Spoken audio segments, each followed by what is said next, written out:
Waaqayyoof galanna ta'u. Amantoonni warra sobaa eenyummaa isaanii isa karaa Kiristoos argatan uumama haaraa ta'uu isaanii hin fudhatan. Amantoonni sobaa har'ayyuu nuyi eenyummaa lamaan jiraannaa jedhanii haasa'u. Sababa kanaafi persentii 49 fi persentii 51 jireenya isaanii keessatti eeggatu. Gaafa hojii gaarii hojjetanii torban kana waldaa yoo deeman torban isa dhufu immoo waldaa hin deemne yoo ta'anii kufaatitti dhaga'ama, yaaddootti dhaga'ama. Amanaa sobaa tokko waan isin ittiin beektan yookaan immoo tajaajilaa sobaa tokko waan isin ittiin beektanii Kiristoosiin dhiisee ofii isaa isinitti agarsiisa yoo ta'e.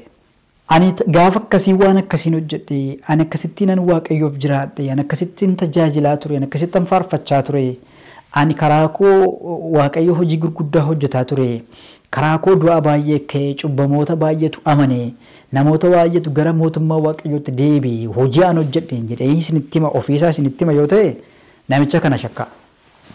Tajaajiltoota kana shakkaa.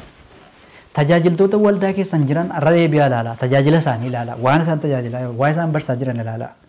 Waan isaan faarfataa jiran, akkamitti akka isaan faarfataa jiran ilaala.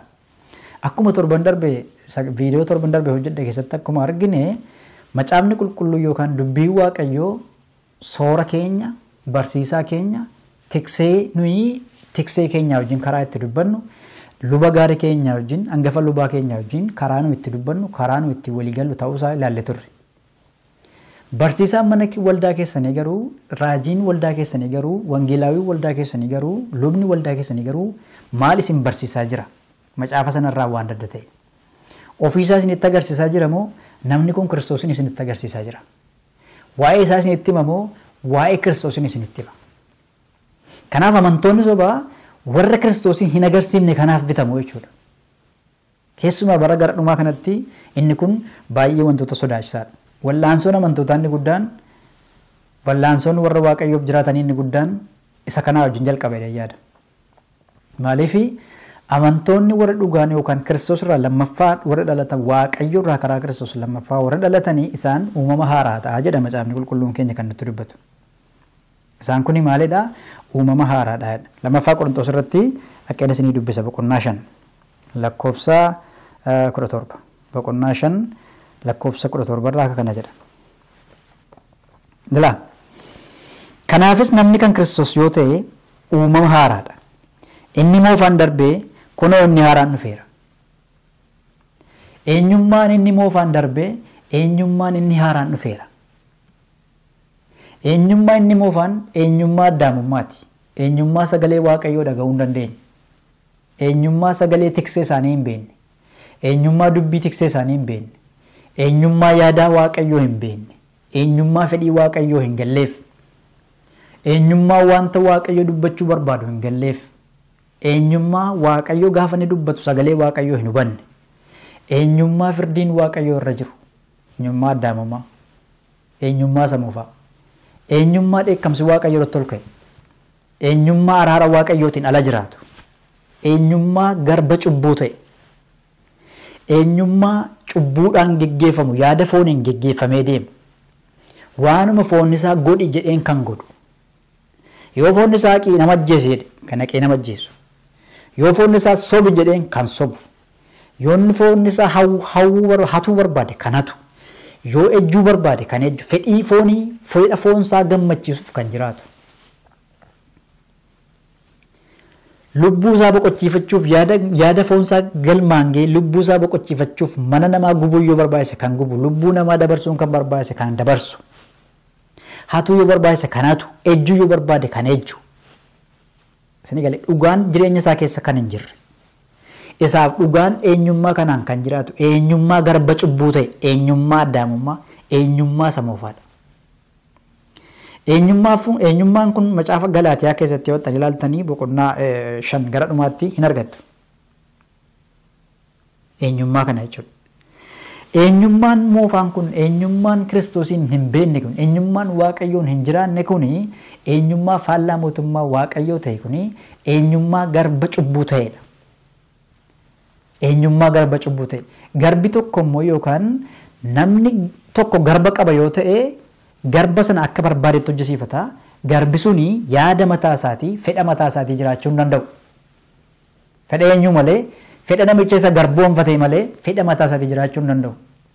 Wangeela keenya keessaa ilaaltan immoo ergaa gara warra Roomeetti barreeffame boqonnaa 8 lakkoofsa 7 irratti namni yaada foonii akka fedhii foonitti deddeebi'u diina waaqayyootiidha. Wanta foonni ajaje qofa kan hojjetu, wanta foonni barbaade qofa kan hojjetu inni diina waaqayyootiidha. Waaqayyo immoo diina isaatti waan inni godhu beektu. Firdiin nama diina waaqayyoo ta'e tokko maal akka ta'e beektu. Firdiin nama diina waaqayyoo ta'e tokko lola walitti baasaniitu akka mootummaan lama wal loluutti gamaa gamaa dhaabbatanii wal lolu miti. Waaqayyo diina isaa warra ta'aniif firdii qaayira. Firdiin ni xumuraa, firdii jireenya bara baraa keessaa bahu badiisa bara baraati. Firdii bara baraan gubachuu, firdii bara baraan abidda bara baraa jala turuuti. Firdiin kun firdii diinota waaqayyoo irra jirudha. Amma diinummaan waaqayyoof nama gidduu immoo karaa Yesuus Kiristoosiin ka'eera. Namni karaa Yesuus Kiristoosii yoo ta'e diinummaa sana keessaa ba'a. Isin galee namni karaa ayyaana waaqayyooti yoo ta'e diinummaa kana keessaa ba'a. Amma fira waaqayyoo ta'a, maatii waaqayyoo ta'e. Diinonni garuu warri diinummaa waaqayyoo sana qabatanii jiran har'ayyuu hojii Kiristoosiin warra naman karaa ayyaana waaqayyoo warra hin fayyifamne warra ayyaana waaqayyootiin fuula waaqayyoo dura jiraachuu hin dandeenye. Jaalala waaqayyoo faraara waaqayyootiin deddeebi'uurra yaada mataa isaaniitiin warra deddeebi'uu barbaadan. Qarshii kennanii waaqayyoo duratti gaarii ta'uu warra barbaadan. Namootaaf waan gaarii hojjetaniin fuula waaqayyoo duratti gaarii ta'uu warra barbaadan. Kurnoo hangafa kennuudhaan fuula waaqayyoo duratti gaarii ta'uu warra barbaadan. Namoota rakkatoo gargaaranii fuula waaqayyoo duratti gaarii ta'uu warra barbaadan. Waaqayyoo yaada namaatiin hin gowwoomfamu obboloota koo. Waaqayyo hojiin keenya inni gaariinis waaqayyoon hin shawwadu, hojiin keenya inni hamaanis waaqayyoon hin shawwadu. Waaqayyo gowwoomfamuu hin danda'u. Waaqayyo wanta tokkoof tokko kaa'eera already. Waan fuula isaa dura nu dhaabu waan tokko ittiitu jira. Wanti fuula waaqayyoo dura nu dhaabachiisuu danda'u, wanti fuula waaqayyoo dura mudaa malee nu dhaabuu danda'u karaa Kiristoos Yesuus qofa waan nu kenname qajeelummaa nu karaa Kiristoos arganneeni nuyi fuula waaqayyoo dura dhaabbachuu ni dandeenya.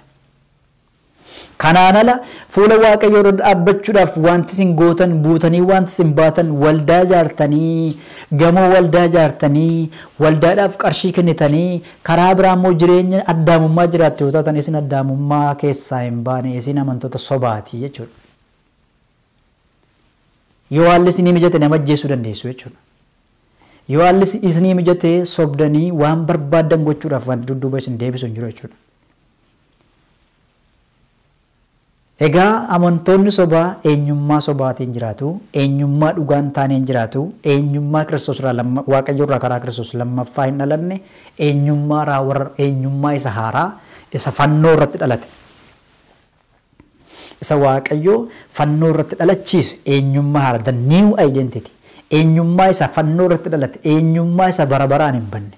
Eenyummaa sanyii waaqarraa nama godhu, eenyummaa sanyii hin bannirraa nama dhalachiisu, eenyummaa lammummaa keenya jijjiiru, eenyummaa biyya keenya jijjiiru, eenyummaa hojii keenya jijjiiru, eenyummaa amala keenya jijjiiru, eenyummaa akka nu itti jiraannu jijjiiru, eenyummaa isa haaraa. Eenyummaa isa karaa Kiristoos waaqayyo biraa argame hin qabu jechuudha. Eenyu amanaan sobaan. Kanaaf hangafoota koo, abbootii koo, obboloota koo, hiriyoota koo. Keessumaa immoo warra karaa Kiristoos lammaffaa dhalataniif akkasumas immoo warra karaa Kiristoos warra lammaffaa dhalatan fakkaatanii mana waaqayyoo keessa warra jiran yaada isaanii isa hamaa sana yaada isaanii isa diina waaqayyoo nama godhu sana warra hojjetanii fi ayyaanni waaqayyoo akka isaan baay'atu isiniifan kadhadhaa isinis walii keenyaaf kadhachuu qabna jechuudha. Amala amanaasa dhugaa isinitti agarsiisitanii isin immoo maal gootu faallaa isaa ilaallattu jechuudha. Faallaa isaa ilaaltaniitu amanaa inni sobaa immoo faallaa isa kanaati jechuudha. Maqaan waaqayyoo eebbifamu. Namni amanaa sobaa ta'e wantootaan amma isinitti agarsiisu kana hin qabu. Amanaa sobaa ta'e waldaa keessa jira yoo ta'e, tajaajilaa sobaa ta'e waldaa keessa jira yoo ta'e, barsiisaa sobaa ta'e waldaa keessa jira yoo ta'e, barsiisaas haa ta'u, amanaas haa ta'u, tajaajilaas haa ta'u, paastariis haa ta'u, luba haa ta'u, whatever he is, waan barbaade yoo ta'u, tajaajilaa ta'e waldaa kiristaanaa keessa jiraate wantoota armaan gadii kana guyyaadhaa guyyaatti jireenya isaarraa hin agarru yoo ta'e, namni kuni jireenyi isaa kuni Kiristoos irraa isa lammaffaa dhalate miti jechuudha. Kiristoos irraa lammaffaa dhalanne taanaan immoo inni sobaadha jechuudha. Sobaadha jechuudha. Isa gaafa barbaade akka warra ammaa gaafa barbaadan musliima ta'anii gaafa barbaadan immoo achi deebi'anii Yesuus Kiristoosiin fannoo irratti arrabsanii akkuma Ibroota irratti barreeffamee jiru warri gaayyuu galagalaniidha. Isaan kun warra ifeefidha. Isaan kun warra hojii hafuura qulqulluu hirmaatanidha. Isaan warri kun warra Waaqayyoon beekan garuu Waaqayyoon malee karaan fayyina akka hin jirre warra beekan garuu Waaqayyo sanarraa immoo lammaffaa karaa Kiristoos warra hin dhalanne jechuudha. New identity warra hin qabne jechuudha. Kanaaf amalli amma isin dubbisu kuni amala nama eenyummaa lammaffaa dhalateeti. Isa lammaffaa Phexros boqonnaa tokko lakkoofsa 5 irraa keetanii wantoota gurguddaa 7 gabaabsee isinitti dubbadhaa naa qabadhaa. Tokkoffaa irratti maal jedhaa? Ammas lammaffaa Phexros boqonnaa tokko lakkoofsa 5. Ammas dhama'uu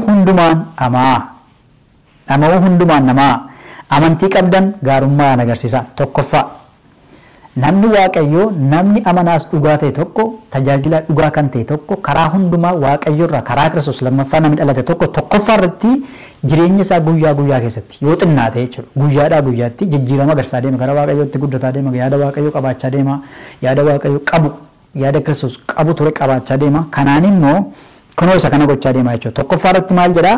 Amantii qabu gaarummaadhaan agarsiisa. Amantii inni qabu gaarummaan kan inni agarsiifamuu fi amantii qabu gaarummaadhaan agarsiisa waan jedheef miti. Hojii gaarii hojjetachuuf miti. Inni jireenyuma isaa jiraata jechuudha. Lammaffaa dhalateera waan ta'eef lammaffaa waan dhalateef jireenya nama lammaffaa dhalateeti kun jireenyuma isaatu akkasi. Amantiin isaa maaliin agarsiifama? Gaarummaadhaan agarsiifama. Hojii nama lammaffaa dhalate namni lammaffaa dhalate gaafuma dhalatu hojiin isaaf kenname isa kana jechuudha. Tokko hojiiwwan keessaa tokko amantii qabu maal ta'a? Gaarummaadhaan agarsiisa. Lammaffaa gaarummaa agarsiisu keessaan immoo beekumsa agarsiisa. Beekumsi suni beekumsa mataa isaatii miti. Beekumsi suni beekumsa jireenya isaatii miti. Ana fakkeenyaaf IT software engineering kan hin baradhe. Software engineering waan hin baradhee fi gaarummaa Waaqayyoo bira argadheenanii beekumsa software engineering agarsiisa jechuu miti. Beekumsi sun beekumsa Waaqayyoo Kiristoos isa ogummaa Waaqayyoo ta'e. Gaarummaa agarsiisu keessaan Kiristoosin agarsiisa. Hojii hojjetu keessaan Kiristoosin agarsiisa. Tajaajila isaa keessaan Kiristoosin agarsiisa. Ofii isaa agarsiisa miti. Jabina isaa agarsiisa miti. Namni lammaffaa dhalate tokko amantii keessaan gaarummaa agarsiisa. Gaarummaa keessaan immoo beekumsa agarsiisa jechuudha. Maqaan Waaqayyoo eebbifamu. Beekumsi sun immoo Kiristoos. Beekumsa agarsiisa. Itti dabalee immoo sadaffaa irratti immoo beekumsa keessaan immoo of qabuu agarsiisa. Beekumsa keessaan of qabuu agarsiisa. Yesuus Kiristoosin gaafa agarsiisu inni agarsiifte kun akka of qabdu si godha jechuudha. Beekumsa isaa keessaan of qabuu agarsiisa. Of qabuu jechuun maal jechuudha? Yommuu dhugaan jallatu, yommuu sobni baay'atu, yommuu arrabsamu, yommuu jibbamu, eenyu irratti of gataadha inni? Ayyaana Waaqayyoo irratti of gataadha inni. Inni Kiristoos irratti of gataadha. Inni Waaqayyoof dhiisa waan hundumaa. Inni mootummaa Waaqayyoo qofa laala. Inni iji isaa mootummaa Waaqayyoo qofa laala. Inni gara fannoo Kiristoos qofa laala. Isaaf wanti isatti mul'ataa jiru Kiristoos fannoo irratti reebamaa jiru. Kiristoos madaa jiru. Madaawuu Kiristoos, caccabuu Kiristoos, reebamuu Kiristoos sanatu itti mul'ata waan hundumaa keessaan. Kun immoo akka inni of qabu agarsiisa. Yommuu arrabsamu anaaf Kiristoos naaf arrabsameera miti deebiin deebisu jedha jechuudha. Maqaan Waaqayyoo eebbifamu. Kuni eenyummaadhuma nu furanne. Of qabuu agarsiisa. Of qabuu keessaan immoo obsaan danda'uu agarsiisa. Abeet maal akka nama tola. Obsaan danda'uu keessaan immoo nama Waaqayyoo ta'uu agarsiisa. Inni galee gaafa obsitan isin nama Waaqayyooti. Maal nama akkas obsu gaafa jedhamtanii wabiini baqqatuma reebamuu obsawooti. No. Akkan obsu kan godhe baay'ee eenyummaan irraa lammaffaa dhaladheedha. Gaafa obsu immoo namni inni biraan inni Kiristoosin baruu barbaadu nama Waaqayyoo ta'uu koo baranarraa. Nama Waaqayyoo ta'uu keessan barasanirraa. Namni lammaffaa hin dhalamne taanaan nama Waaqayyoo ta'uu isaa mul'isaan deema. Suufii isaa akka godhatee garaa isaa achi geete warqee isaa beete. Isa kana miti kan nu mul'isnu obboloota koo. VAT keenya miti kan nu mul'isuu qabnu. Gaardii wajjin deemnu miti kan nu mul'isuu qabnu. Kan nu mul'isuu qabnu karaa hundumaa Kiristoosi. Maqaan Waaqayyoo eebbifamu. Nama Waaqayyoo ta'uu keessan.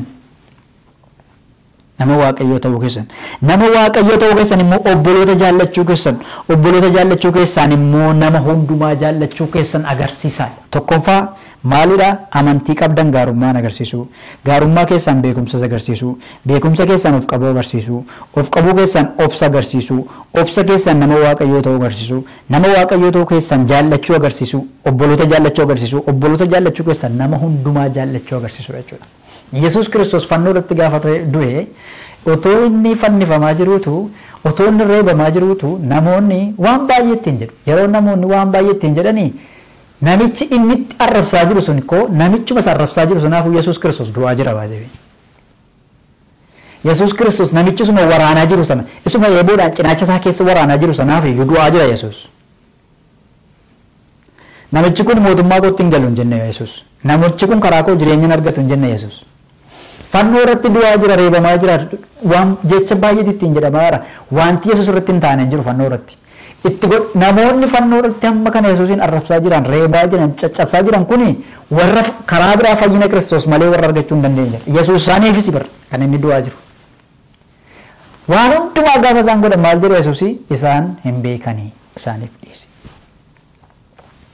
Nuyi followerota Yesuusi, nuyi hordoftoota Yesuusi, nuyi dhukkubootota Yesuusi, nuyi warra Yesuusin dhugaa baanedha. Ayyaana Waaqayyoon gargaaramne, hafuura Waaqayyoon barsiifamaa, ayyaana Waaqayyoon tumsamaa, guyyaadhaa guyyaatti warra Kiristoos isa fannoo irratti fannifame sana namatti agarsiisnudha malee warra jireenya keenya namatti agarsiifannu miti. Warri jireenya isaanii namatti agarsiifachuu barbaadan, waldaatti jireenya isaanii himachuu warri barbaadan, warri ofii isaanii isinitti mul'isan isaan maalidha? Amantoota sobaati jechuudha. Ayyaanniif nagaan Waaqayyoo Abbaa, Waaqayyoo Ilmaa, Waaqayyoo Hafuura Qulqulluu hunduma keessaniif haa ta'u. Yoo jaallattan viidiyoo kana yoo jaallattan barumsa kana yoo jaallattan subscribe share gochuudhaan hiriyoota keessan biraan ga'a. Akkasumas immoo yaada gaaffii akkasumas iddoon kun dogoggora iddoo kanatti sirrii miti yoo jettan yaada sirreeffamuu qabu yoo qabaattan saanduqni yaadaa jira. Saanduqa yaada keessan nuuf kaa'aa yookaan karaa YouTube yookaan karaa TikTok yookaan karaa Facebook yaada keessan nuuf hiruu hin dagatina. Waaqayyo hamma dhumaatti isinii wajjin haa ta'u. Dhugichi birmaduu nama baasa.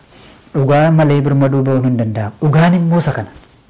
Dhugicha qofaan gara mootummaa Waaqayyoo haa ilaallu. Waaqayyoo nagaa fayyaana isiniif haa kennu. Eebbifamaa.